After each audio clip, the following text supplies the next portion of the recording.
कुछ जैसा बेटा मांगे, कुछ जैसा बेटा मांगे, कुछ जैसा बेटा मांगे, कुछ जैसा बेटा मांगे, प्रिया मांगे करता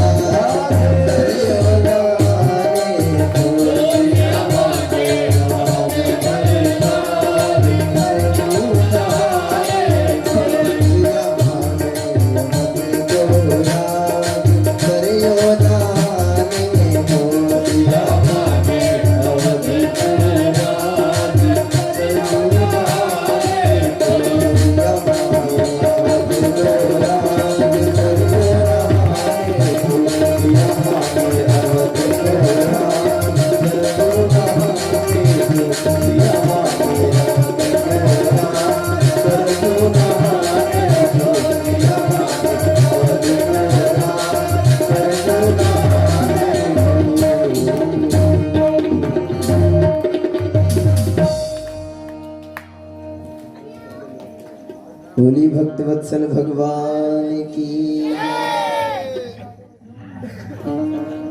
देखिए, व्यक्ति के जीवन में यदि मांगने का कभी अवसर आए ना, तो धन धाम नहीं मांगिए, धन नहीं मांगिए, और ये भी ना मांगिए कि महाराज बाकी तो सब कुछ है, बस छोटके लड़का के तरफ कोनो लड़के बच्चे नहीं है, कुछ आशीर्वाद दे लड़के बच्चे ही नहीं। मांगना हो तो क्या मांगिए कि कृष्ण त्वदीय पद पंकज पंजराते, अद्दैव में विशद मानस राज हंसा, प्राण प्रयाण समय कफवात पित्तों, कंठावरोधन विधो स्मरणं कुतस्तौ। प्रभु यदि देना है ना नाथ, तो ये जो आपके चरण रूपी कमल है, ये जो आपके चरण है ना, इनको मेरे हृदय में निवास दे दीजिए, ताकि मृत्यु के अंतिम समय में भी मैं आपके इन चरणों को देखता रहूं, आपके चरणों को निहारता रहूं, क्योंकि मुख सूख गया यदि रोते हुए, तो अमृत भी बरसाया तो क्या। और जब नाव भंवर में डूब गई, तो नाविक लौट के आया तो क्या। युगलोचन बंद हमारे हुए, तो छलिया तू मुस्काया तो क्या। जब जीवन ही न रहा जग में, तो आकर दरस दिखाया तो क्या। यदि हम डूब जाएंगे प्रभु, तो डूबने के बाद यदि नाविक नाव को भी लेकर आए तो कोई अस्तित्व नहीं रहता, और इन नैनों के बंद होने के बाद छलिए यदि तुम मुस्कुराए तो कोई अस्तित्व नहीं रहेगा, और यदि जीवन नहीं रहा न जग में, तो तुम लौट कर आओगे तो भी कोई अस्तित्व नहीं रहेगा। कि क्षणभंगुर जीवन की कलिका, कल प्रात को जान खिले न खिले। मलयाचल सुच शीतल मंद सुगंध, समीर ये जान मिली न मिली। कलिकाल कुठार लिए फिरता, तन व्याकुल चोट झिली न झिली। कहले हरि नाम अरि रसना, फिर अंत समय ये हिली न हिली। अरे अंतिम समय में तो ये बात कोई पुष्टि नहीं है, इस बात की कोई गारंटी नहीं कि अंतिम समय में आप भगवान का नाम लेंगे। क्यों? क्योंकि अंतिम समय में तो आपके गले में कफ भर जाएगा, कफ से, वात से और पित्त से आपका गला रुंध जाएगा और केवल हाय हाय की आवाज आएगी, राम राम की आवाज नहीं आएगी प्यारे। इसलिए कहले हरि नाम यदि रसना, फिर अंत समय ये हिली ना हिली, अंतिम समय में हिलेगी नहीं। कथा रूपी शैता को हम लोग पंचम स्कंद में प्रवाहित कराएंगे। परीक्षित जी कहते हैं कि आपने कल सायंकाल के प्रसंग में जब उपदेश दिया तो उत्तानपाद के चरित्र को तो कहा, लेकिन प्रियव्रत के चरित्र को नहीं कहा। प्रभु प्रियव्रत के चरित्र को थोड़ा सुनाइए ना।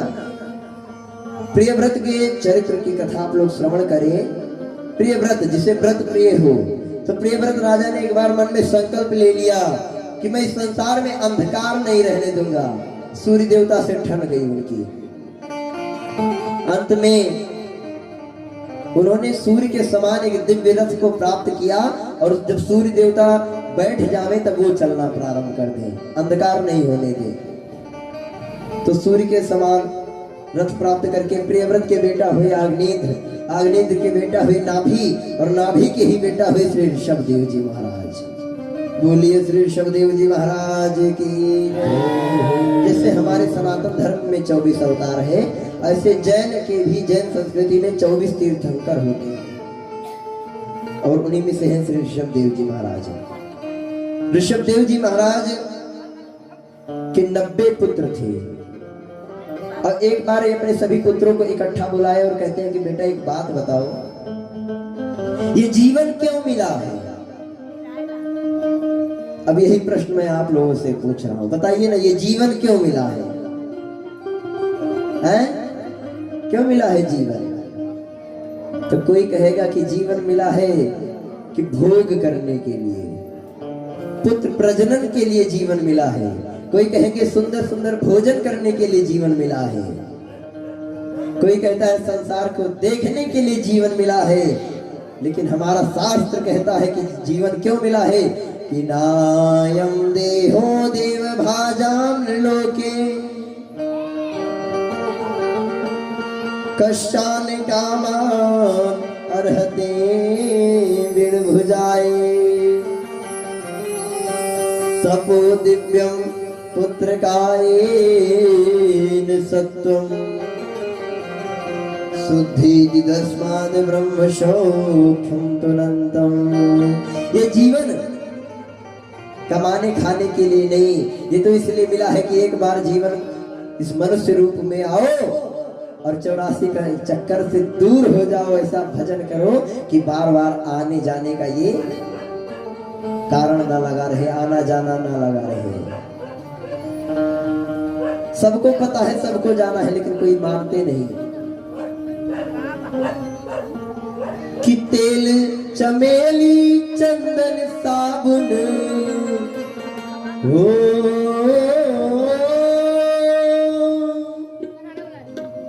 तेल चमेली चंदन साबुन और चाहे लगा लो सिर, जगत में कोई न परमाने, जगत में कोई न परमाने,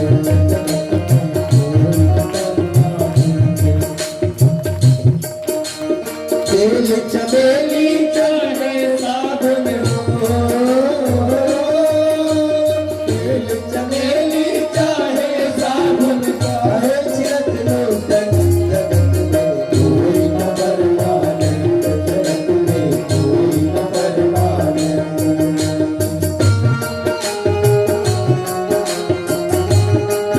जाके दो हाथ, क्या कहेंगे?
अरे आवागमन लगा दुनिया में, जगत है रेस्टोरेंट रे प्यारे, जगत है रेस्टोरेंट।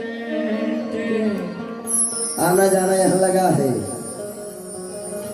तो ऋषभदेव जी महाराज के जब पुत्रों ने इस बात को सुना कि देखो बेटा ये धर्म के लिए जीवन मिला है, तो 89 पुत्र तो एक ही बार में सन्यासी हो गए और केवल बचे एक। और वो कौन बचे? श्री भरत जी महाराज। हमारे यहाँ 3 भरत हुए। एक ये भरत जी ऋषभदेव के पुत्र, दूसरे दुष्यंत पुत्र भरत जी, और तीसरे हुए हमारे दशरथ पुत्र भरत जी। और ये तीनों भरत का चरित्र इतना महान है ना कि भरत सरिस को राम सनेही, जग जप राम राम जग जेहि। अच्छा, इन्हीं भरत के चरित्रों को सुने। और उन भरत जी का चरित्र इतना महान है, इतना विशाल है कि यदि उसमें हम गोता लगाने का प्रयास भी किए ना तो पता चलेगा कि भरत जी यहाँ स्थापित हो जाएंगे, कल कन्हैया आ नहीं पाएंगे। जिसने राम कथा के सार को समझा हो वो राम कथा से कभी विमुख नहीं हो सकता, दूर नहीं हो सकता। और हम लोग तो अवधवासी हैं, कितना भी प्रयास करें कि राम कथा में प्रवेश ना हो, स्वयं को रोक कर रखते हैं। पर राघव जी कहते हैं यदि तुम हमारी भक्ति से विमुख होना चाहते हो तो ऐसा हो नहीं सकता। भरत जी महाराज राज्य को भोग रहे थे और राज्य को भोगते भोगते इनका चौथापन आ गया, भजन नहीं कर रहे थे। एक बात बताएं, अरे भजन तो बचपन से ही करना चाहिए। भजन कर भरी जवानी में बुढ़ापा किसने देखा है, लेकिन बचपन से न कर पाए तो कम से कम बुढ़ापा आते आते तो हर हाल में निकल ही जाए।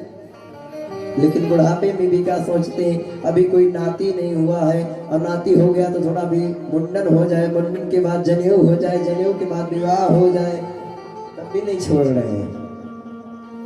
बालापन से हरि भजे, निस दिन रात उदास, तीरथ सब आशा तक कब आई है हरिदास। बचपन से भजन करिए। भरत जी बुढ़ापे में भी नहीं कर पा रहे तो एक दिन बैठे थे तो सोचने लगे सिंहासन को देख कर कि बताओ मेरे बाकी सब भाई सन्यासी हो गए, मैं भजन में फंसा, अब मैं भी सिंहासन में फंसा हूँ। अब आज विचार किए तो घर को छोड़ दिए। और जिस दिन आप अपने मन में विचार कर लेंगे कि हम क्या करने के लिए आए थे और क्या कर रहे हैं, तो आप बैरागी हो ही जाएंगे। कि चाह गई चिंता नसी ओ मनवा बेपरवाह, और जिसको कछु ना चाहिए सो ही साहिंसाह। चल पड़े भजन करने के लिए। भजन करने के लिए गए तो गंडकी नदी के किनारे बैठकर भजन करने लगे। और बहुत माला जाप करे हो, इतना भजन करें कि सारा दिन भजनों में लीन रहे। लेकिन मेरे प्रभु की, मैंने भी कहा भी था कि सब ही नचावत राम गोसाई बधव कीट मरकट की नाई। प्रभु की प्रेरणा हुई। एक बार ये जल में खड़े होकर और प्राणायाम कर रहे थे, जल में खड़े होकर तपस्या कर रहे थे। तब तक एक हिरनी जो गर्भवती थी, एक सिंह ने जोर से दहाड़ा और वो हिरनी नदी को पार करना चाहिए और जैसे छलांग लगाई तो उसका बच्चा वहीं पेट से गिर गया और हिरनी वहीं गिरकर हिरनी की मृत्यु हो गई और वो बच्चा जल में गिर गया हिरनी का। और भरत जी महाराज इस घटना को देख रहे थे। भरत जी तो संत हो गए हैं और संत अपने दुख से नहीं परेशान होता, संत तो दूसरे के दुख से परेशान होता। दुनिया वालों में परेशानी किस बात की है?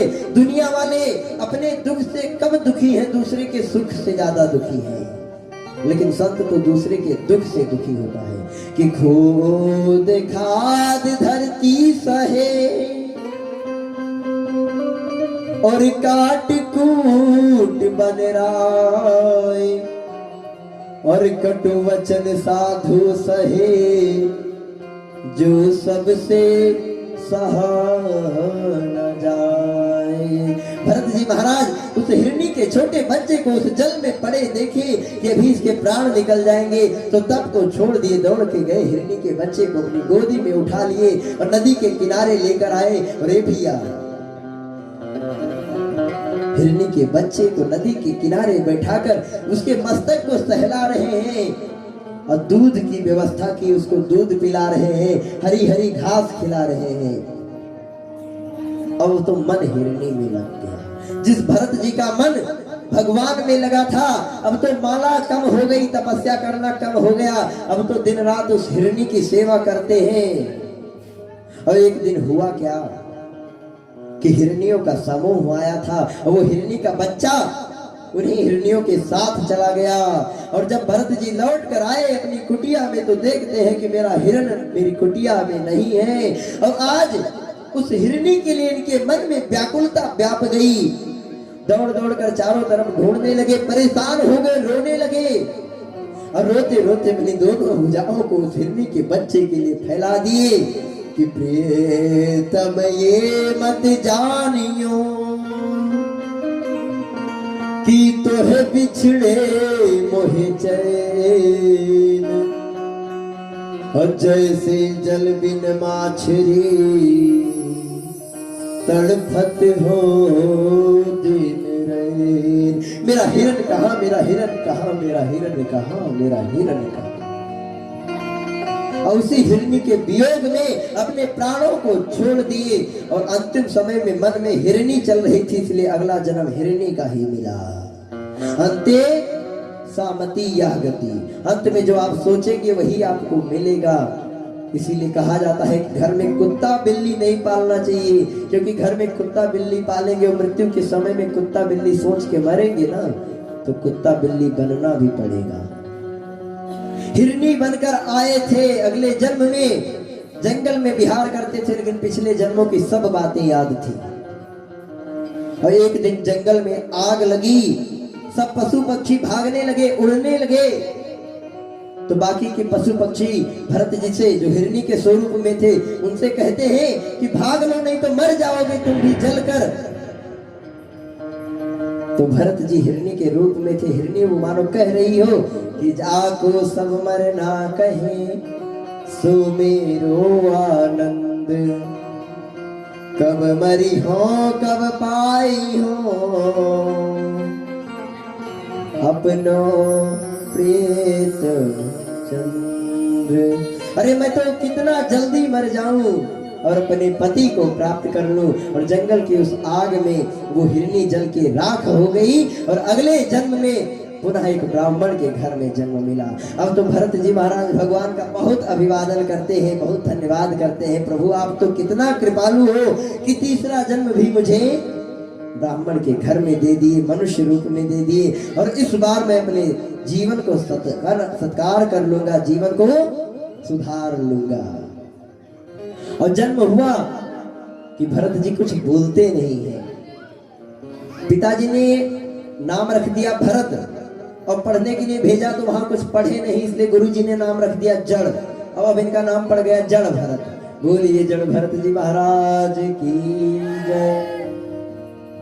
ये जड़ भरत जी महाराज कुछ नहीं बोलते थे और इनके पिता ने इनको जनेऊ पहनाना चाहा, यज्ञोपवीत किया, पढ़ने के लिए भेजा। तो भरत जी ने सोचा अगर पढ़ने के लिए जाएंगे और वहां पढ़ लेंगे तो क्या पढ़ेंगे, गणानांतो गणपति गुंघवामहे, प्रियाणांतो प्रियपति गुंघवामहे, निधिनांतो निधिपति गुंघवामहे। आज जब ये वेद पढ़ेंगे ना तो पता चले कौनों दिन लगन ज्यादा हुए तो पिताजी कहे भैया आज यहाँ ब्याह तू कराया हो, यहाँ ब्याह हम कराया। ब्राह्मणों के यहाँ यही तो होता है जो पुरोहित है। तो भरत जी ने सोचा कि हम पढ़ेंगे नहीं तो पढ़ाई भी छोड़ दिए और धीरे धीरे पिता की मृत्यु हुई। और इनके दो माताएं थी, एक सौतेली माता थी, एक माता के ये अकेले पुत्र थे और दूसरी माता के दो भाई थे। तो जो सौतेले भाई थे दोनों, उन दोनों भाइयों की पत्नियां भरत जी महाराज पर बहुत अत्याचार करती थी। भरत जी महाराज को भोजन भी न देवे, घर का काम कराए।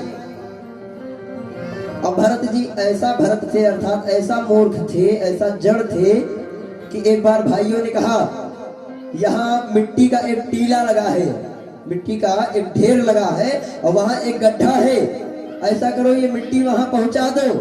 तो भाइयों के कहने का क्या मतलब था कि यहाँ से बराबर की मिट्टी उठा के वहां गड्ढे को पाट दो, अर्थात पूरा बराबर कर दो। तो भरत जी क्या किए, जहां मिट्टी का ढेर था वहां की सारी मिट्टी को हटा के जहां गड्ढा था वहां सारी मिट्टी को कर दिए। अब वहां मिट्टी का ढेर लग गया और जहां मिट्टी का ढेर था यहाँ मिट्टी का गड्ढा बन गया। ऐसा काम करते थे। और एक बार भाइयों ने खेत में भेजा और धान का बियाड़ लगा था, तो भाइयों ने सोचा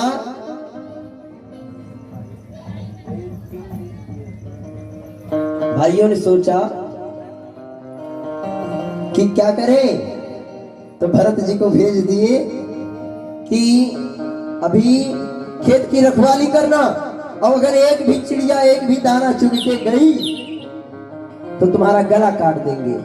भरत जी ने कहा ठीक है। अब भरत जी पहुंचे खेत में। अब भरत जी जब खेत में पहुंचे तो क्या देखते हैं, एक चिड़िया आई और दाना चुगी और उड़ गई। तो भरत जी ने सोचा अब रोकेंगे नहीं। क्यों? क्योंकि राम जी की चिड़िया राम जी का खेत। सब लोग गाएंगे हाथों को उठाकर कि राम जी की चिड़िया राम जी का खेत, खाओ चिड़ैया भरी भरी पेट। राम जी की चिड़िया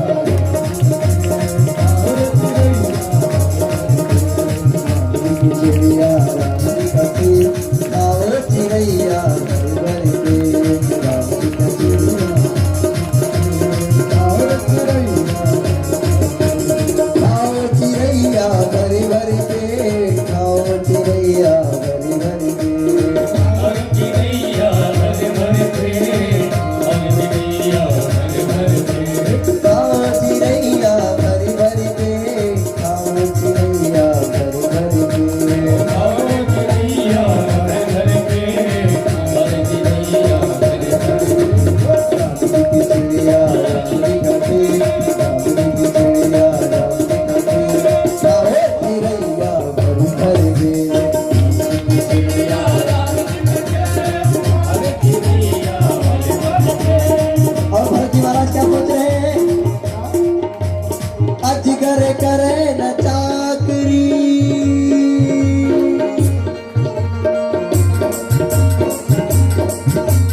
अजगर करे न चाकरी, अजगर करे न चाकरी, और पंछी करे न काम। अजगर करे न चाकरी, अजगर करे न चाकरी, और पंछी करे न काम। दास बलो का कहे गए सबके दाता राम, दास दाता राम, सबके दाता राम, सबके दाता राम। देखी चिड़िया राम जी का खेत, राम की चिड़िया राम जी का खेत, अरे चिड़ैया भर भर पेट। राम जी की चिड़िया राम जी का खेत, अरे चिड़ैया भर भर पेट। अब तो क्या हुआ, भरत जी का भाई लोग दौड़े दौड़े आए और भरत जी को मारने के लिए आगे बढ़े और जैसे हाथों का स्पर्श हुआ तो उनको भी करंट लगा। और कौन सा करंट लगा, और करंट लगते हुए वो भी गाने लगे। और क्या गाने लगे,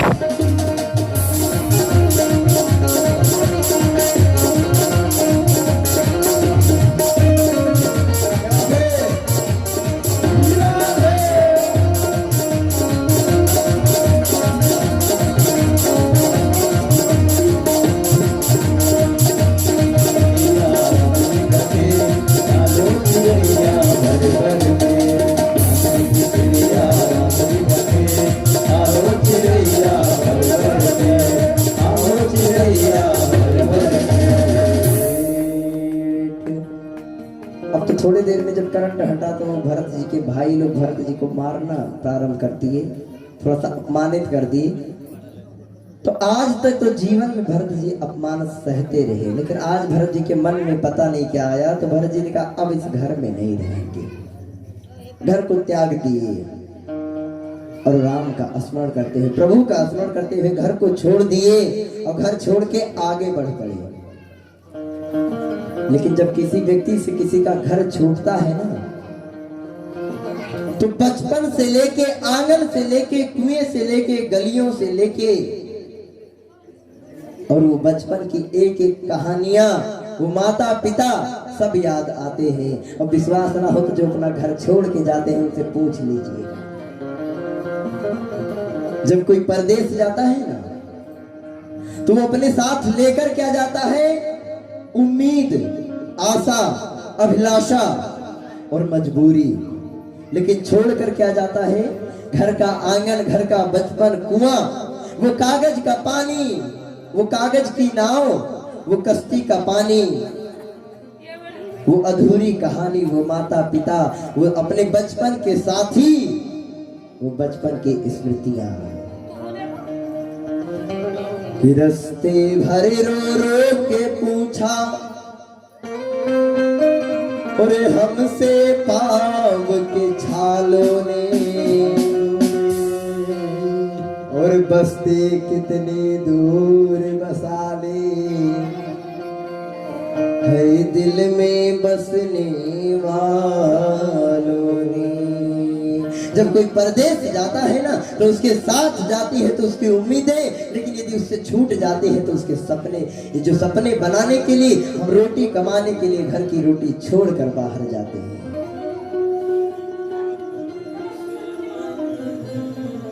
और भरत जी आज घर को छोड़े हैं, तो घर की एक एक घटना को याद करते जा रहे हैं और यही सोच रहे हैं कि अब इस घर पे लौट के नहीं आएंगे। थोड़ा आगे बढ़े तो एक जगह डाकुओं का समूह था। वो डाकू मैया काली को बलि देने वाले थे, लेकिन बलि देने के लिए जिस व्यक्ति को पकड़ कर लाए थे वो व्यक्ति भाग गया था। तो डाकुओं ने अपने सरदार से कहा कि सरदार, वो व्यक्ति तो भाग गया है, क्या किया जाए? तो उस डकैतों के सरदार ने कहा कि किसी को भी पकड़कर बलि चढ़ा दो। और वो डकैत लोग खोज रहे थे। इधर से भरत जी महाराज शरीर से हष्ट पुष्ट थे, क्योंकि तुलसी बिरवा बाग की और सींचत ही मुरझाए, और राम भरोसे जी रहे सुपाथर पर उगियाए। एक बात बताएं, आपका एक ही पुत्र हो और आप सोच रहे हैं कि आप हम इसको कितना खिला दें कि ये मोटा हो जाए, ये मोटा हो जाए, पर वो मोटा नहीं होता है। हम भी उसी श्रेणी में हैं। और किसी की देखिए 3-4 पुत्र हैं, 5-6 पुत्र हैं, लेकिन उतना खाने का भी वो नहीं, साधन नहीं खाने खिलाने का, लेकिन वो तो ऐसे मोटे ताजे रहते हैं कि लगता है ये तो दिन रात घी पी रहे हैं। तो भरत जी की शरीर हष्ट पुष्ट है। तो भरत जी मार्ग में जा रहे हैं, डकैतों ने पकड़ लिया और पकड़ के लेकर गए मैया काली के सामने, और भरत जी को सुंदर सुंदर भोजन कराए, वस्त्र पहनाए, चंदन लगाए। तो भरत जी सोचते हैं कि बताओ, जीवन में इतना दुख झेले, लेकिन आज मेरे ऊपर ये माँ की कृपा हो गई। मैं कई दिनों से भूखा भी था, लेकिन आज मुझे इतना सुंदर सुंदर भोजन मिल रहा है। मैं कई दिनों से सुंदर वस्त्रों को नहीं पहना था, आज वस्त्र भी मिल रहे हैं, इतनी सेवा हो रही है, क्या बात है। तो अंत में पता चला कि ये बलि देने वाले हैं। डाकुओं के सरदार ने कहा झुक जाओ, तुम्हारी बलि देंगे। और भरत जी ने कहा किसके लिए बलि देंगे? तो डाकुओं ने कहा सामने जो काली मैया हैं उन्हीं को तुम्हारी बलि चढ़ाई जाएगी, इसलिए झुक जाओ। भरत जी के आंखों से तो आंसू निकलने लगे। भरत जी ने सोचा कि मेरी बलि हो जाए, इस बात का मुझे दुख नहीं। और भरत जी रोते हुए डाकुओं से कहते देखो भैया, मुझे दुख इस बात का नहीं कि मेरी बलि चढ़ाई जाएगी, मुझे तो खुशी है कि मेरा सर मेरी माँ के चरणों में जाएगा। लेकिन मुझे दुख इस बात का है कि मुझे तीसरा जन्म मिला था और मैं इस जन्म में भी अपना उद्धार नहीं कर पाया। और काली मैया के सामने भरत जी देख रहे हैं, भरत जी देखते कह रहे हैं, मैया कुपुत्रो जायते कुजितभी माता कुमाता न भवती। पूत कपूत हो सकता है लेकिन माता कुमाता नहीं हो सकती। और हे मैया, ये सारा संसार मेरा वैरी है, सारी दुनिया मेरा दुश्मन है, लेकिन आप ही हो ऐसी जो आप मेरी हो, मैं आपका हूं। इसलिए हे मैया, आपके चरणों में ये सर चढ़ाने को, यदि सर चढ़ाना पड़े तो मैं समझूंगा कि सौदे सस्ते हैं। मौत का खौफ नहीं मुझको, सैकड़ों बार मर के देखा है, और तेरे सजदे पे सरिये कट के गिरे, ये मेरे जीवन की अच्छी रेखा है। भैया, यदि आपके चरणों में मेरा सर चढ़ जाए तो मेरे लिए इससे बड़ा सौभाग्य की कोई बात नहीं हो सकती।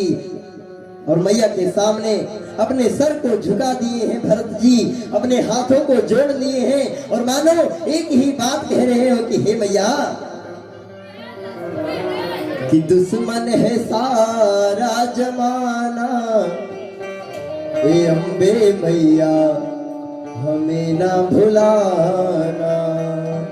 दुश्मन है सारा जमाना, ए अम्बे मैया हमें ना भुलाना। दुश्मन है सारा जमाना, ए अम्बे मैया हमें ना भुलाना। हमें ना भुलाना मैया, हमें ना भुलाना। हमें ना भुलाना मैया, हमें ना भुलाना। हमें ना भुलाना मैया, हमें ना भुलाना।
प्रार्थना को सुन के वो काली मैया की मूर्ति बीच बीच से फट गई और उसमें से यद्यपि जगदम्बा पराम्बा भवानी आदि दुर्गा जय दुर्गा महादुर्गा नव दुर्गा मैया काली प्रकट हुई उस डाकू के सर को अलग कर दिया।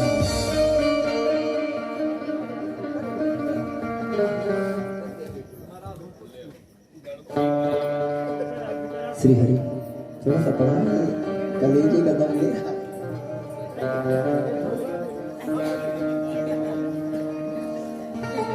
अब भरत जी वहां से भी आगे बढ़े हैं। राजा रघुगढ़ की पालकी जा रही थी। जब पहले राजा महाराजाओं की पालकी चलती थी तो चार कहार तो लगे ही रहते थे। बीच में यदि किसी कहार की तबीयत खराब हो गई तो कहते थे किसी को भी पकड़ लो। और रघुगढ़ की जा रही थी पालकी और एक कहार की तबीयत खराब हो गई तो राजा ने कहा किसी को भी पकड़ लो। और किसी को पकड़ने में क्या हुआ कि आगे आगे जा रहे थे भरत जी महाराज तो कहारों ने इन्हीं को पकड़ लिया। भरत जी लग गए पालकी में, लेकिन भरत जी तो संत मूर्ति थे।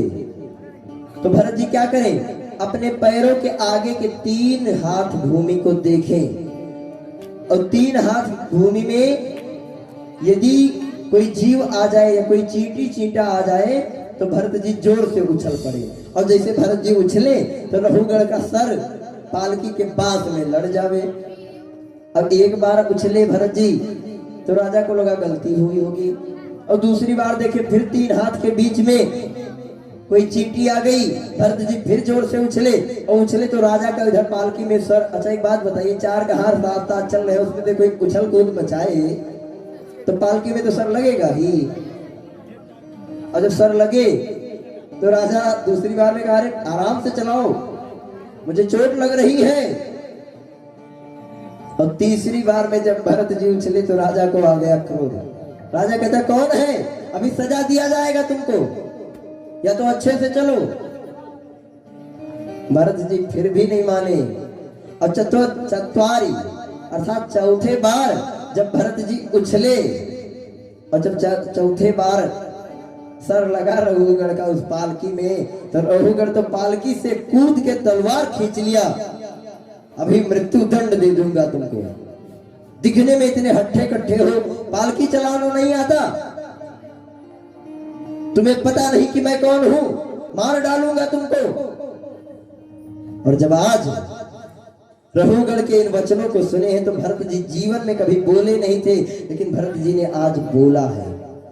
क्योंकि भरत जी कह रहे हैं यदि मैं आज भी नहीं बोलूंगा तो लोग यही कहेंगे कि जिस राजा की पालकी को भरत ने अपने कंधे पर रखा था और कंधे पर रखने के बाद भी वो राजा मूर्ख रह गया तो उससे मेरे प्रभु की मान हानि होगी, इसलिए आज मैं बोलूंगा। और भरत जी जब बोलना प्रारंभ किए तो भरत जी कहते राजन आप कहते हो कि आप मुझे मार डालोगे, आप एक बात बताओ आप मुझे मार पाओगे? हे राजा जिसे तुम मारोगे वो मैं हूं नहीं, क्योंकि तुम शरीर को मारोगे और मैं शरीर नहीं, मैं आत्मा हूं, और जो मैं हूं उसे तुम मार नहीं सकते, अर्थात तुम आत्मा को मार नहीं सकते। दूसरी बात आपने कहा कि पालकी चलाना नहीं आता, तो मैंने कभी पालकी चलाया नहीं, तो मुझे पालकी चलाना क्यों आएगा? क्योंकि परिश्रम नहीं है। तीसरी बात आपने कहा कि दिखने में हष्ट पुष्ट हो, मेरा इसमें क्या अपराध है कि मैं दिखने में हष्ट पुष्ट हूं? जो अन्न आप खाते हो वही अन्न मैं भी खाता हूं। और चौथी बात आपने कहा कि सजा दूंगा, मैं दंडित करूंगा। तो एक बात बताएं, को न काऊ सुख दुख करी दाता, निज कृत कर्म भोग सब भ्राता। कोई किसी को सुख दुख देने वाला नहीं होता, ये तो अपना प्रारब्ध होता है। और जब आज भरत जी के इन वचनों को सुने तो राजा रघुगढ़ दौड़कर भरत जी के चरणों में गिर गए। क्या आप साक्षात भगवान विष्णु हैं जो मेरे ज्ञान के अहंकार को दूर करने के लिए आए हैं, मुझे ज्ञान देने के लिए आए हैं? भरत जी ने अपना परिचय दिया कि देखो आप ही राजा नहीं हो, मैं भी राजा था कभी। कब? अहम पुरा भरतो नाम राजा, विमुक्त दृश्य श्रुत संग बंधा, आराधनम भगवत ईह मानो, मृगो भवम मृग संगा व्यथार्था। मैं पहले भरत नाम का राजा था, मृग में मेरा प्रेम हो गया तो मृग बना, मृग से जड़ भरत बना। इस प्रकार भरत जी ने रघुगण को उपदेश देके रघुगण का उद्धार किया। अब कथा सरिता षष्ठम स्कंद में प्रवेश करेगी। और मैं एक बात आप लोगों को बताऊं, हम अयोध्या से हैं, तो अगर आप लोग थोड़ा सा समय और देंगे तो हम कुछ कथाएं अभी आपको कल की भी आज ही सुना देंगे। और भागवत कथा में भी राम कथा आई है, और मेरी आदत नहीं कि जब एक प्रसंगों को खोल कर बैठूं तो उसमें बार बार राम कथा में प्रवेश करूं। मैं बार बार राम कथा में नहीं घुसूंगा, लेकिन एक दिन जरूर घुसूंगा, कल के दिन, क्योंकि कल राम कथा भागवत जी में आई भी है नवम स्कंद में। तो मैं चाहता हूं कि कुछ कथाएं कल की भी आज ही आप लोग सुनिए, जिससे कल राम कथा को थोड़ा सा विस्तार दिया जाए। अब षष्ठम स्कंद में हम लोग प्रवेश करें। षष्ठम स्कंद में कथा आती है नाम महिमा की। ये जो आजकल के लोग चिट्टू मिट्टू पिंटू सिंटू नाम रखते हैं ना, ये समझ जाइए, पहले के लोग नाम भी रखते थे तो भगवान के नाम पे नाम लगा के रखते थे। धनी राम, मनी राम, तुलसी राम, तिलक राम। तो अगर भगवान का नाम लगा के नाम रखेंगे ना, तो उसी बहाने भगवान का नाम लेते रहेंगे। और अगर ये दुनिया वालों का नाम रखेंगे ना, तो समझ ही रहे हैं आगे क्या गति होगी। अभी सुने भी हैं, अंते या गति सामति। लोग कहते हैं कि कर्मणा कर्म निर्हारो ना हंते तकीष्यते। नरक से मुक्ति पाने के लिए हम प्रायश्चित करें। देखिए, 5 प्रकार के यज्ञ व्यक्ति को अपने जीवन में प्रत्येक दिन करना चाहिए, 5 यज्ञ। और ये 5 यज्ञ जानते हैं कौन सा है? रोज जब भोजन करने बैठे तो गौ के लिए ग्रास निकालिए, गौ ग्रास निकालिए। अग्नि के सामने जब भोजन बनाने के लिए बैठे तो अग्नि को थोड़ा सा अन्न दीजिए, या अगर रोटी बनाने बैठे तो थोड़ा सा टुकड़ा तोड़ के अग्नि में चढ़ाइए। तीसरा कौन सा है? रोटी बनाकर उसके टुकड़े करके उसमें घी चीनी मिलाकर अग्नि को भोग लगा दें। चींटी को 10-5 ग्राम आटा रोज वृक्षों की जड़ों में डाल दें। पक्षियों को के लिए अन्न डाल दें अपने छत पर। और 5वां है कि मछलियों के लिए जल में आटे की गोली बनाकर छोड़ दें। ये 5 यज्ञ व्यक्ति के जीवन में प्रत्येक दिन करना चाहिए। और यदि हमसे कोई अपराध होता है तो उसके लिए प्रायश्चित कौन कौन सा है? आसन के द्वारा प्रायश्चित किया जा सकता है। आप अपने स्थान पर बैठ जाइए और वहीं से भगवान को भजते रहिए कि प्रभु बहुत बड़ी गलती हो गई, इस बार क्षमा करिए, और भगवान का नाम लीजिए। ये कथा है अजामिल की। और अजामिल की कथा तो सब लोगों से आप लोग सुनते ही हैं, लेकिन हम भागवत के अजामिल की कथा को थोड़ा सा ही आप लोगों को सुनाएंगे, लेकिन अंतर लगेगा आप लोगों को।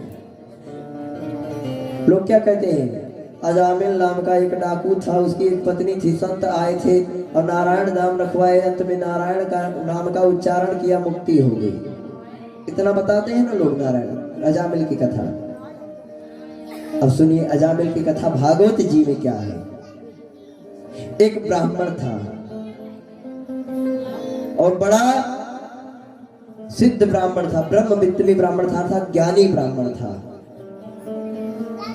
और एक बात बताएं, और को धन और चाहिए, ब्राह्मण को धन केवल भिक्षा, ब्राह्मण को धन केवल भिक्षा। लेकिन भिक्षा ये भीख मांगना नहीं। कौन सा? 6 कर्म है ब्राह्मणों के। दान देना, दान लेना, यज्ञ करना, यज्ञ कराना, और शिक्षा लेना और शिक्षा देना, ये 6 कर्म है। तो अजामिल एक ब्राह्मण था, पूजा पाठ कराता था, ज्ञानी मूर्ति था, लेकिन कभी कभी ज्ञानी भी विचलित होते हैं, और यदि विश्वास ना हो तो नारद जी जैसे ज्ञानी को देख लीजिए। तो एक दिन ये एक जगह से पूजा करा के लौट रहा था अजामिल नाम का ब्राह्मण। तो इसने क्या देखा कि एक स्थान पर एक पति पत्नी संगम कर रहे हैं, सहवास कर रहे हैं। तो वहीं से इसके मन में काम की वासना जाग गई और ये वैश्यालय में गया और एक गणिका को, एक वैश्या से प्रेम करके और उसे विवाह का प्रस्ताव रख के और विवाह करके अपने घर ले आया। और जब वो गणिका, वो जब वैश्या अजामिल के घर आई तो उस वैश्या ने कहा, देखो ऐसा है, और एक बात बताएं, ब्राह्मण का पतन कब होता है? जब ब्राह्मण अपने ब्राह्मणत्व को छोड़ दे तो ब्राह्मण का पतन हो जाता है। किसान अपनी किसानी को छोड़ दे तो उसका पतन हो जाएगा। मुंशी प्रेमचंद्र जी ने लिखा भी है कि यदि किसान ये सोचे कि हम अनाज खरीद कर अपना पेट पाल लेंगे तो वो उसका पतन का रास्ता है। ब्राह्मण ये सोचे कि हम अपने ब्राह्मणत्व को छोड़कर अन्य तरीके से धनोपार्जन कर लेंगे तो वो भी पतन हो जाएगा। तो अब तो अजामिल की कमाई धमाई सब बंद, वैश्या लेकर आया, ब्राह्मणत्व को छोड़ दिया तो कहां से कमाई धमाई हो, पूजन यजन करना छोड़ दिया। तो अंत में अजामिल ने वैश्या की बातों में आकर अपनी शिखाओं को काट दिया, अपने जनेऊ को तोड़ दिया और चोरी करने लगा। और चोरी करते करते डकैती करने लगा। और एक बार क्या हुआ, हमारे अवध धाम से कुछ संत जा रहे थे मथुरा वृंदावन धाम की ओर कीर्तन करते हुए। संतों की टोली जब भी चलती है तो कीर्तन करते हुए चलती है। और एक बात बताएं, और नए लोग तो चाहे ना जानते हो लेकिन आप लोग जानते होंगे कि पहले के जमाने में गुरु बाबा आते थे और संग में 20-25 चेला लोग रहते थे। और गांव के बगिया में गांव के सरपंच द्वारा उनका निवास बनाया जाता था और गांव के बगिया में रहते थे। और कोई आडंबर नहीं, ये कोई इको और मिक्सर और साउंड सिस्टम नहीं, अपने मुख से, शुद्ध मुख से बढ़िया कीर्तन करते थे, भजन होता था। अब एक गांव में महीना 1.5 महीना रहते थे। ऐसे संत बाबा आते थे ना, गुरु बाबा पहले आते थे, 1-1 महीना रहते थे और बढ़िया गांव में कथा होती थी। और बगल वाले गांव देख देख के ललचाते थे तो वो भी हाथ जोड़ते थे, बाबा यहाँ से जब बीड़ा उठे तो हमारे गांव में लगाइएगा। लेकिन अब वैसे संत भी नहीं बचे। अब तो संतों के भी, हम लोग कथावाचक हैं, हम लोगों के भी महाराज 7-7 महीने 8-8 महीने आगे की सारी कथाएं, सारा डेट बुक रहता है। तो अब इतना समय ही नहीं किसी के पास कि वो जाकर 1-1 महीना रुके। अब तो जीवन में व्यस्तता है सबकी। जितना व्यक्ति धन कमाता जा रहा है उतना ही उलझा जा रहा है। जितना विज्ञान आगे बढ़ रहा है उतना व्यक्ति उलझता जा रहा है अपने आप में। तो ये मथुरा के लिए कुछ संत जा रहे थे कीर्तन करते हुए कि नारायणा नारायणा लक्ष्मी रमणा नारायणा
और जब ये संत लोग जा रहे थे तो रास्ते में शाम हो गई, तो इन संतों ने सोचा कि आज रात्रि कहीं रुका जाए। तो गांव के बच्चे खेल रहे थे, तो बच्चों से संतों ने पूछा कि बताओ इस गांव का सबसे बड़ा धर्मात्मा कौन है जिनके यहाँ हम जाके रुक जाए। तो बच्चों ने कहा अजामिल से बड़ा धर्मात्मा कोई है नहीं गांव, अब जाओ उसी के यहाँ रुको। और ऐसा रुकान रोकेगा ना कि आगे से किसी के घर रुकने नहीं जाएंगे। और संतों को तो लगा कि सही में धर्मात्मा होगा। संत पहुंच गए अजामिल के दरवाजे पर, और उसके दरवाजे की शोभा को कौन बखान कर सकता है हो, जिसके दरवाजे पे संत महंत आ जाए, भगवंत आ जाए, ये कथा सरिता आ जाए, उसके भाग्य का वर्णन कोई कर नहीं सकता। आज हमारे यजमान जी का भी दरवाजा स्वर्ग बना हुआ है, तीर्थ बना हुआ है। अरे क्यों जाते हैं तीर्थों को, कि तीर्थों में जाएंगे तो नदी में स्नान करेंगे, कथा सुनेंगे, साधु संतों के दर्शन करेंगे। आज वही नदी आपके यहाँ कथा रूपी नदी बह रही है, और हम कथा अपनी टूटी फूटी वाणी से जो भी हमको मिला है उसे सुना रहे हैं। और भगवंत दर्शन हो रहा है, घंटा घड़ियाल बज रहा है, शंख बज रहा। और विश्वामित्र की पावन धरा से चलकर, बक्सर से चल के हमारे आदरणीय धर्मेंद्र भैया आप लोगों को सुंदर सुंदर भजन सुना रहे हैं। हमारे अभिन्न मित्र, अभिन्न साथी श्री महानंद जी जो तबले पे सुंदर सुंदर मात्राओं के साथ आप लोगों को आनंदित कर रहे हैं, और अपनी मीठी मीठी झनकार सुनाते ऐसे जय जय राम पांडे जी हमारे श्रावस्ती से चलकर गौतम बुद्ध की उस पावन कर्म भूमि से चलकर आए हैं, और आप लोगों को सुंदर सुंदर गीत संगीत सुना रहे हैं। आज तो आपसे मेरी बात हुई भी थी चौताला के लिए दिन में, लेकिन ऐसा संयोग बना और आप कह भी रहे थे कि महाराज जी हमारे यहाँ बहुत दूर दूर से मेहमान आए हैं, और ऐसा करिए कि हमें इनकी सेवा का अवसर मिल जाए, और इनको हमारी सेवा का अवसर मिल जाए, हम इनको सुन ले, हमको सुन ले। तो जब संत पहुंचे अजामिल के दरवाजे पर, तो वो गणिका दौड़ी दौड़ी आई, और आज अपने दरवाजे पर संतों को देखती है। तो आज उस गणिका को पछतावा हुआ कि यदि मैंने भी जीवन में अच्छे कर्म किए होते तो आज ही मेरे हाथों का पानी पी लेते, आज ही मेरे द्वारा बनाए गए भोजन को प्रसाद बनाकर भोग लगाकर पा लेते। गणिका रोने लगी। संत सारी बात समझ गए, संत वापस लौट पड़े, लेकिन संतों ने कहा ऐसे तो नहीं बनता काम, हम आए हैं तो उद्धार करके चलेंगे। तो संतों ने कहा बेटी हम आपके यहाँ खा तो नहीं सकते, लेकिन एक काम करो, हमको कच्चा कच्चा सामान दे दो, आटा चावल दे दो, हम अपने आप बना लेंगे। और संत अपने आप भोजन बनाए, भोग लगाए, भोजन पाए। सुबह हुई, अजामिल कहीं से आया था। अजामिल ने देखा दरवाजे पर साधु संत रुके हैं, तो अजामिल ने कहा अरे, अपनी पत्नी से डरता था। पत्नी ने कहा कुछ कहना नहीं उनको, तो कुछ नहीं बोला। तो साधु संत जब जाने लगे तो साधु संतों ने अजामिल को बुलाया और कहा देखो अजामिल, हम तुम्हारे यहाँ भोजन किए हैं, हमको दक्षिणा चाहिए। तो अजामिल हंसने लगा, अब हमारा जाना से उकाई, और ले ही न बासन बसन चुराई। दक्षिणा चाहिए? अरे यही दक्षिणा मानो कि लोटा लगोटा सोटा तुम्हारा छीन नहीं लिए है, और ये भी छीन लेते और मिल जाती दक्षिणा। तो संत हट, साधु हट, बाल हट, नारी हट, ये बहुत विशेष हट बताए गए हैं शास्त्रों में। संतों ने हट कर लिया कि हम बिना दक्षिणा के जाएंगे नहीं। अजामिल ने कहा कौन सी दक्षिणा चाहिए? तो उन्होंने कहा तुम्हें 8 पुत्र, ये तुम्हें 6 पुत्र है, 7वां पुत्र होने वाला है, गर्भ में है, और जब उसका जन्म हो तो उसका नाम नारायण रख देना। तो अजामिल ने सोचा नाम तो कोई ना कोई रखना ही था, यही रख देंगे। ठीक है, दे दिया दक्षिणा। संत चले गए। इधर जब छोटे पुत्र का जन्म हुआ तो नाम रख दिया नारायण। समय बीतता गया। ये छोटे पुत्र और बड़े पुत्र घर में बहुत प्रेमी माने जाते, घर में बड़ा प्यार किए जाते हैं। और मझले के जय सीताराम, मझले वाले बेचारे या तो साधु बन जाते हैं और या तो शांत रह जाते हैं। तो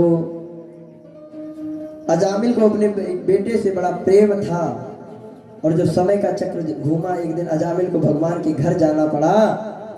और जब यमराज के पार्षद लेने के लिए आए तो ये अपने पुत्र को बुलाने लगा। कैसे बुला रहा है कि दूरे क्रीडन का सप्तम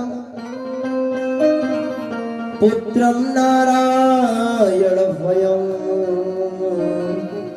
प्लावितेन सुरेणोचैर राजुहावा कुलेन्द्रियः। ये तो अपने बेटे को बुला रहा है, लेकिन भगवान अपने पार्षदों से कहते हैं कि जाओ, वो नारायण को बुला रहा है, अर्थात मुझे बुला रहा है, जाओ उसे लेकर आओ। प्रभु के पार्षदों ने कहा कि आपको नहीं बुला रहा, अपने बेटे को बुला रहा। भगवान ने कहा एक बात बताओ, नारायण कौन है? तो पार्षदों ने कहा आप भी नारायण है, लेकिन उसका बेटा भी तो नारायण है। तो भगवान ने कहा एक बात बताओ, पहले मैं नारायण था? तो कहे हाँ। एक बात बताओ, मैं नारायण हूँ, कब से हूँ? तो पार्षदों ने कहा जब से दुनिया बनी तब से हूँ। और उसका बेटा नारायण कब से है? तो पार्षदों ने कहा बस थोड़े दिन पहले से ही वो नारायण है, जब से जन्म हुआ। तो भगवान ने कहा मैं हमेशा से नारायण था, इसलिए मुझे ही बुला रहा है, जाओ लेके आओ। पार्षद नहीं माने तो भगवान ने कहा बहस ना करो, पहले लेके आओ। और इधर यमराज के दूत लेने के लिए तैयार हुए थे, गले में बांस डाल दिए थे। कि जीव का जब प्राणांत होता है ना, जीव का जब प्राण निकलता है तब की स्थिति आप लोग जानते हैं। जिन्होंने अपने जीवन में गरुड़ पुराण पढ़ा होगा या सुना होगा वो जानते होंगे। अब आज तो नहीं, लेकिन यदि इन 7 दिनों में किसी दिन समय मिलेगा तो गरुड़ पुराण की बहुत छोटी सी कथा मैं आप लोगों को सुनाऊंगा कि जीव जाता कैसे है, जाता कहाँ है, कितने दिनों के लिए जाता है, क्या कैसे कैसे मार्गों से जाता है। और यदि सुन लेंगे तो मुझे तो लगता है कि शायद कुछ लोग तो ऐसे होंगे ही कि जिनके कुछ पाप कम हो जाए, डर लग जाए। अब तो अजामिल की रक्षा के लिए सशंक चक्रम सगरीट कुंडलम सपीत वस्त्राम सरसेर वेक्षणम सहार वक्षस्थल कौस्तुभश्रियम नमामि विष्णु शिरसा चतुर्भुज। विष्णु के पार्षद आ गए शंख चक्र को लेकर। यमराज के पार्षदों में और भगवान विष्णु के पार्षदों में बड़ा बहस हुआ और दोनों गए भगवान के पास। भगवान ने बाद में ये स्पष्ट कर दिया कि इसने किसे बुलाया था, और इस प्रकार अजामिल का उद्धार हो गया नाम से ही। कि पिता तजो प्रहलाद विभीषण बंधु भरत तजो महतारी को अकंत तजो ब्रजवंत मधुमंगल तजो त्रिपुरारी को। नाम के लिए किसने क्या छोड़ा है? केवल नाम जपने के लिए प्रहलाद जी ने अपने पिता को छोड़ दिया, नाम के लिए विभीषण जी ने अपने भाई को छोड़ दिया, और नाम के लिए, राम के नाम के लिए भरत ने अपनी माता को छोड़ दिया, और नाम के लिए गोपियों ने कृष्ण को छोड़ दिया। उद्धव से कहती है कि जो कृष्ण के नाम लेने में जो सुख है वो कृष्ण को देखने में नहीं। और नाम के लिए मधुमंगल ने त्रिपुरारी को छोड़ दिया। कि नाम प्रीति नाम वैर नाम ही अवभाव तो। नाम की जो महिमा है, और यहाँ तक कि गोस्वामी तुलसीदास जी भी लिखते हैं, क्या लिखते हैं? कि राम सिया राम जय जय राम, सिया राम